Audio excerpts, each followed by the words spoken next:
এই গুন্ডা রঞ্জিত দাস, যার হাতে কালকে সাহেবগঞ্জ থানার পুলিশ বন্দুক উদ্ধার করেছিল, এ শুধু টিএমসির পঞ্চায়েতি না, টিএমসির গুন্ডাও, মানে টিএমসির সাথে নেতাও।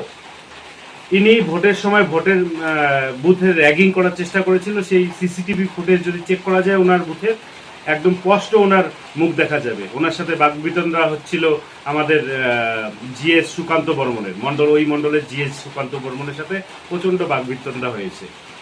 ইনি শুধু সেই র্যাগিং নয়, উনি প্রত্যেক দিন ধমকি দিত বিজেপি কর্মীদের যে ভোটের পর যদি বিজেপি হারে তাহলে বিজেপি কর্মীদের হাত পা ভেঙে দেওয়া হবে। প্লাস ওখানে যত ধরনের অনুষ্ঠান, খেরবাড়িহাট অঞ্চলে যত ধরনের অনুষ্ঠান হয় তার সম্পূর্ণ চাঁদা বিজেপি কর্মীদের কাছে তোলা হবে।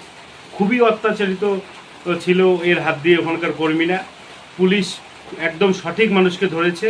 আমরা এর সঠিক, এই লোকের একদম ঠিক মতো বিচার চাই, যেন কড়া স্টেপ নেওয়া হয় প্রশাসনের তরফ থেকে। এই ধরনের শুধু এই রঞ্জিত দাস শুধু একা নয়, সারা পশ্চিমবঙ্গে বহু এরকম রঞ্জিত দাস আছে যাদের বিরুদ্ধে কড়া স্টেপ নেওয়া উচিত। এবং যারা যারা পালিয়ে আছে, যেসব গুন্ডারা টিএমসির, তাদের খুঁজে খুঁজে বের করে এক এক করে ধরা উচিত।